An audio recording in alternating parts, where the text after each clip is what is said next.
ఎప్పుడైనా పాలు విరిగిపోయినప్పుడు అందులో కొంచెం పంచదార వేసేసి కలాకండ్లాగా అందరూ చేస్తారు. కానీ కొంచెం డిఫరెంట్‌గా ఉండడానికి ఎప్పుడైనా పాలు విరిగినా లేకపోతే మీకు ఎప్పుడైనా ఇలా రసగుల్లా చేసుకోవాలి అనిపిస్తే ఈ ప్రాసెస్‌ని ఫాలో అయిపోవచ్చు. మనకి పాలు విరిగినప్పుడు దాన్ని మొత్తం వడకట్టేసి అందులో కొంచెం మంచి వాటర్ కూడా పోసి శుభ్రంగా కడిగి పక్కన పెట్టేసుకోవాలి. కడిగిన తర్వాత ఇందులో కొంచెం వాటర్ మిగిలిపోతాయి కదా! ఆ వాటర్ మొత్తాన్ని మనం పిండేసుకోవాలి. అందులో ఏ వాటర్ లేకుండా మొత్తం పిండేసుకొని ఆ వచ్చిన మిశ్రమాన్ని బాగా చేత్తో స్మాష్ చేసుకోవాలి.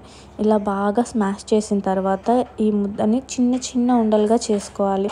మనకి రసగుల్లా ఏ సైజులో ఉంటాయో తెలుసు కదా! దానికంటే కొంచెం చిన్న సైజులో చేసుకోవాలి. ఎందుకంటే మనం వీటిని పంచదార వాటర్‌లో వేసినప్పుడు అవి కొంచెం ఉబ్బుతాయి. సో, అందుకనే మనం ఈ బాల్స్‌ని కొంచెం చిన్న సైజులో చేసుకోవాలి. ఈ వీడియోలో చూపిస్తున్నంత సైజులో చేసుకుంటే చాలు సరిపోతుంది. ఇవి ప్రెస్ చేస్తే చాలా స్పాంజ్‌లాగా ఉన్నాయి కదా మెత్తగా. సో, ఇలా రావాలి మనకి అవి రౌండ్ చుట్టినప్పుడు.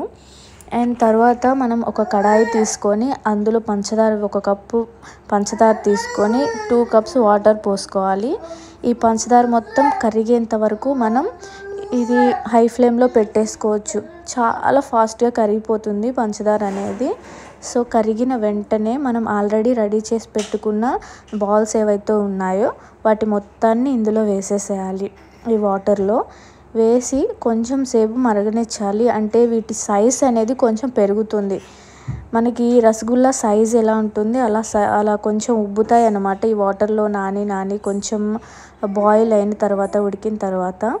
సో, ఇలా ఈ వీడియోలో చూపిస్తున్నట్టు మనకి కొంచెం ఉబ్బి వస్తాయి అన్నమాట. బాగా పెద్ద సైజులో వస్తాయి. ఈ టైంలో మనం స్టవ్ ఆఫ్ చేసేసుకొని ఈ రసగుల్లా మొత్తం ఆరేంత వరకు పక్కన పెట్టేసుకోవాలి.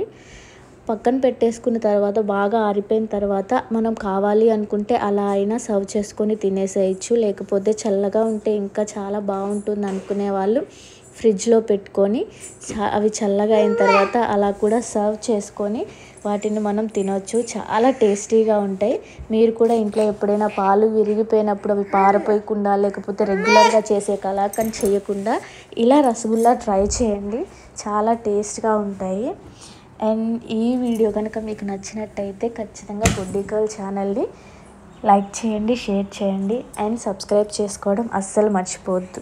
అలాగే ఇది మీరు ట్రై చేసిన తర్వాత ఆ రెసిపీ ఎలా వచ్చిందో కూడా ఒక్కసారి కామెంట్ బాక్స్‌లో కామెంట్ చేయండి.